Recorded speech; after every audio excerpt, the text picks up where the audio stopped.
You're watching Story Scroll.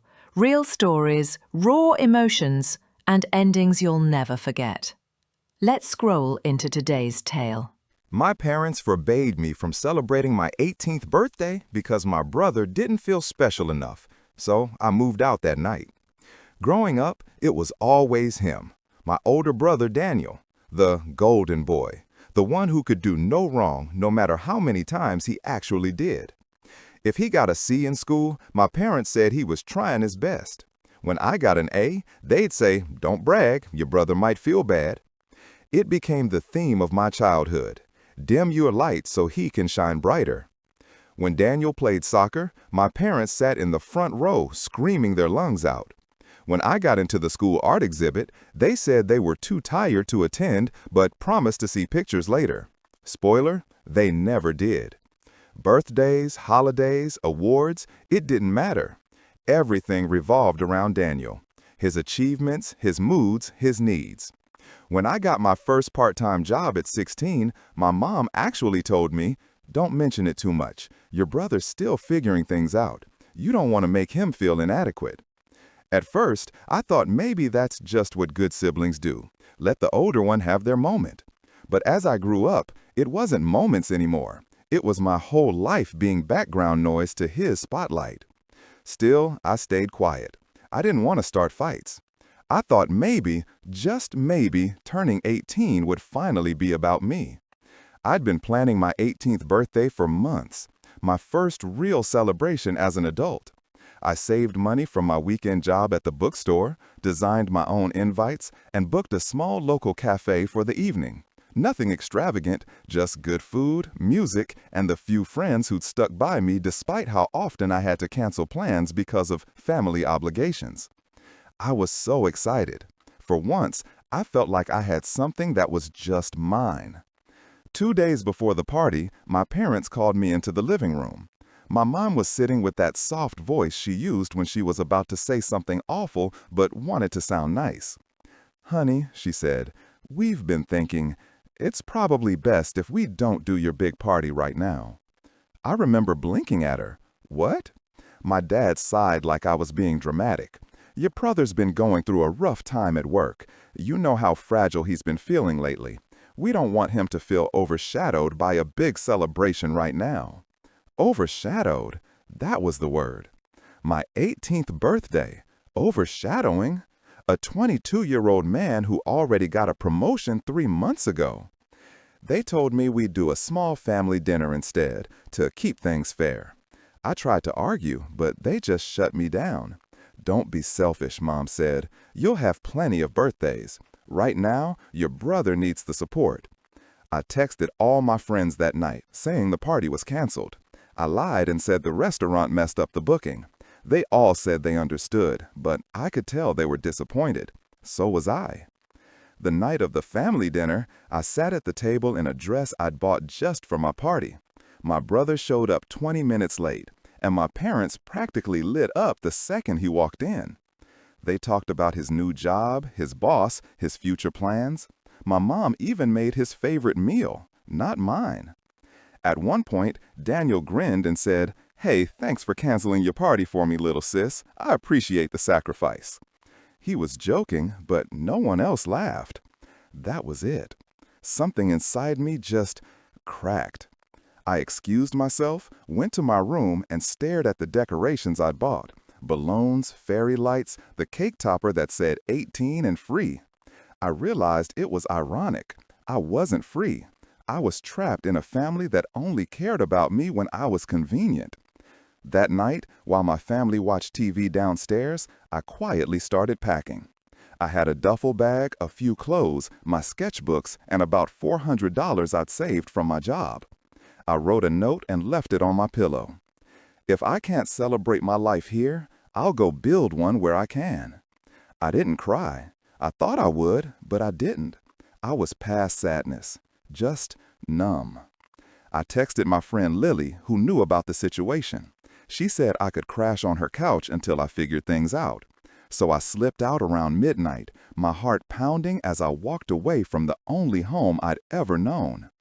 When I got to Lily's place, she hugged me so tightly I nearly lost it. She lit a candle, made me tea, and said, "Happy birthday, by the way. You deserve to celebrate it, even if it's here." So we sat on her tiny balcony at 1 a.m. with cupcakes she had in her fridge, singing off-key to a song from my childhood. It wasn't fancy, but it was real. The next morning, I woke up to 13 missed calls from my parents. Voicemails ranged from angry, "You're being dramatic, come home," to dismissive, "Stop embarrassing us, you'll regret this." They genuinely thought I'd be back by the weekend. I didn't go back. Not that weekend, not ever. I got another job, enrolled in a nearby college, and started paying my share of rent. It was hard, yes, lonely sometimes, but it was mine, my choices, my freedom. I don't know if my parents ever realized how deep that moment cut me, how the one day that was supposed to celebrate my existence became another day about him. But I do know one thing. That night, as I left my parents' house with my bag slung over my shoulder, I wasn't running away. I was walking toward my future. That was the night I stopped being their forgotten child and started being my own person.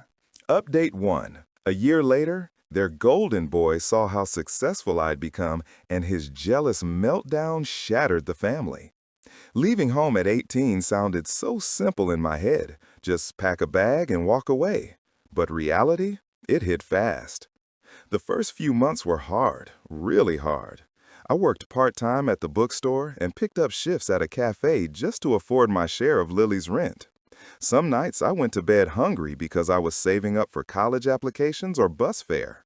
But for the first time, every dollar I earned, every choice I made was mine.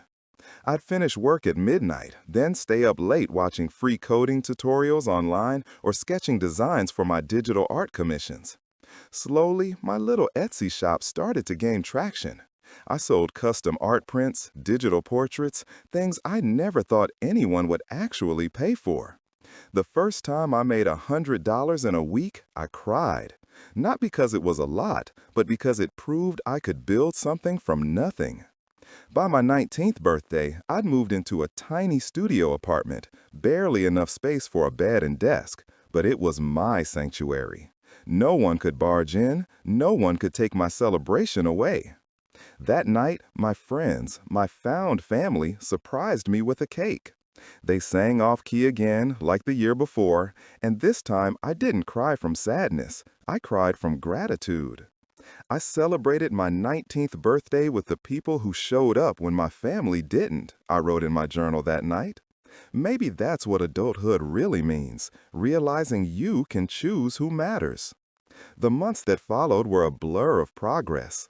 I got accepted into a digital design program with a partial scholarship, landed an internship at a local marketing firm, and finally bought my first used car, a dented, sun-faded hatchback that ran on determination more than fuel. It wasn't glamorous, but when I looked at my little apartment, the car keys on the counter, and the folder with my name on a college ID, I realized something wild. I was happy. Not because I'd made it, but because I'd made it without them. It happened about a year after I left home. My company was hosting a community design showcase. Local artists, small business owners, and sponsors were invited. I was in charge of presenting a few digital campaigns I'd helped design. I was nervous but proud. I'd worked hard to get there. I wore my best outfit, the one I'd saved up for, sleek, professional, confident. I didn't expect to see them. Halfway through the event, I was chatting with a potential client when I heard a familiar voice behind me, my mom's. I froze, turned around. There they were, my parents, and right beside them, Daniel. My mom's face lit up like nothing had ever happened. "Oh my goodness, look at you," she said, arms out like she expected a hug. "You look so grown up." My dad nodded stiffly, clearly unsure how to act. Daniel, meanwhile, just stood there with that smirk I remembered, half amused, half annoyed. I smiled politely, keeping my tone professional. "Hi, I didn't know you'd be here." "Oh, we saw your name in the program," Mom gushed. "We had to come support you." Funny, I thought. They couldn't even support me on my 18th birthday, but now that there's an audience, suddenly I'm worth showing up for. Still, I stayed calm. I gave my presentation, talked about my work, and even got applause from the crowd. When I walked back to the booth, my parents were beaming, the kind of proud I used to dream about. My dad said, "You've really come a long way, huh?" Before I could answer, my mom turned to Daniel and said brightly, "You could learn a thing or two from your sibling. Look how well they've done in just a year." Daniel's smile dropped. "Yeah," he muttered. "Guess running away from your family pays off." I stayed quiet, but he wasn't done. "You think you're better than us now?" he asked, louder this time. "You've got your fancy job, your little apartment. Don't forget who had to share everything so you could even have a roof over your head." People nearby started glancing over. My mom hissed, "Daniel, stop it!" But he just kept going. I finally looked him in the eye and said evenly, "No, I don't think I'm better. I just stopped waiting for people to treat me like I mattered." He flinched, just for a second, then laughed bitterly. "Right, keep playing the victim. That's what you're best at." I didn't argue. I didn't need to. I just walked away and joined another group, but I could feel his glare burning into me. The real explosion came about 20 minutes later. Someone, probably one of my coworkers, congratulated me loudly for winning a small award for design innovation. There was applause, cameras, the whole thing. I thanked everyone and tried to keep it together, but out of the corner of my eye, I saw Daniel's face twist. He stormed toward me, red-faced and shaking. "You want to know the truth about this one?" he shouted, loud enough for the whole room to hear. The chatter went silent. "This one acts all perfect now, but they abandoned their family, left us when we needed them most. You think there's some success story? They're just selfish, always have been." My mom tried to grab his arm, but he yanked away. He kept ranting, his voice breaking. "You all think they worked so hard for this? Mom and Dad gave them everything growing up. You remember how they used to hide their trophies? Yeah, because I felt bad, because they made me feel like crap every time they succeeded." The room was dead silent. His words just hung there. And that's when I realized he wasn't defending himself. He was confessing. My parents' faces were pale. Everyone could see it now, the favoritism, the imbalance, the rot underneath the perfect family mask they'd spent years polishing. I didn't yell, I didn't gloat. I just looked at Daniel, really looked at him. He wasn't angry at me. He was angry that I'd stopped being the doormat that made him feel tall. I took a breath, straightened my shoulders, and said quietly enough for him and everyone else to hear, "You made sure I didn't have a family to celebrate with. Now, you've made sure you don't either." Then I turned and walked away. I heard my mom calling after me, my dad trying to calm Daniel down, but I didn't look back, not once. Outside, the night air felt cold against my face, sharp, freeing, real. I sat in my car for a long time, letting it all sink in. For years, I'd begged for their attention. I'd cry for their approval. Now, they could keep it.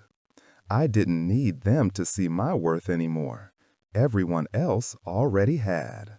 And more importantly, so had I. Final update. My brother's jealous meltdown exposed the truth, and now I'm finally free to celebrate my life on my own terms. After the scene at the design showcase, word spread faster than I expected. My parents' perfect family image, the one they'd spent years maintaining for relatives, church friends, and neighbors, shattered overnight.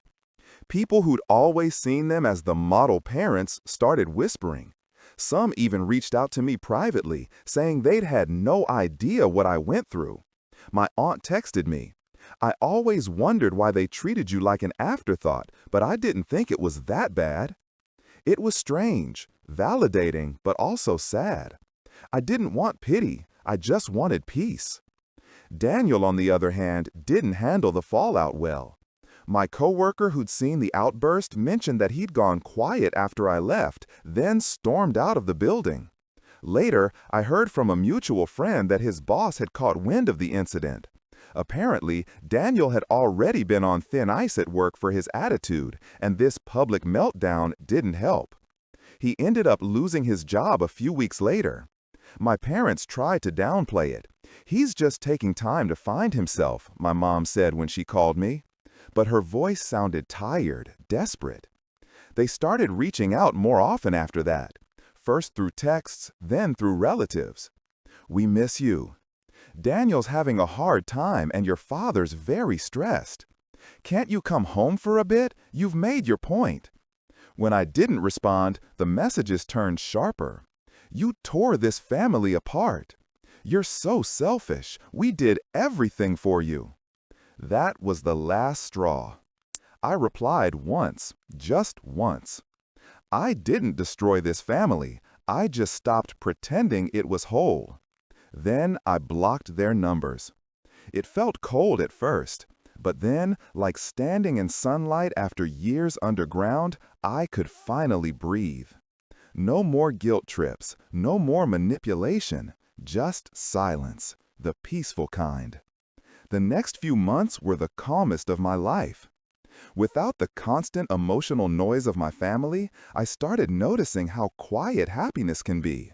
Not the fireworks kind, the gentle kind. Waking up in an apartment filled with sunlight. Cooking breakfast with friends who actually laugh when I talk. Getting messages from clients who appreciate my work. I'd built something real and, more importantly, something mine. My business kept growing. I started freelancing full-time, partnered with a few local companies, and even got invited to guest speak at a college event about turning passion into profession. Sometimes I'd think about the irony, how my parents once told me art was a silly hobby, and now it was paying my rent. It wasn't about revenge anymore. It wasn't even about proving them wrong. It was about proving myself right, that I was enough, even when they never said so. There were still moments that stung. When I saw other families at the park, or when my friends talked about visiting home for the holidays, part of me ached. I'd wonder what it would have been like to have parents who celebrated both their kids equally. But then I'd remind myself, I did have family. It just didn't look traditional. It was Lily who stayed up with me through every breakdown. It was Jordan who helped me set up my first online portfolio. It was the people who clapped at my presentation not because they had to, but because they wanted to. For the first time, I felt what unconditional support really was. I no longer chased their approval, I wrote in my journal one night, and that's the happiest I've ever been. Self-made success hits differently when no one believed you could do it.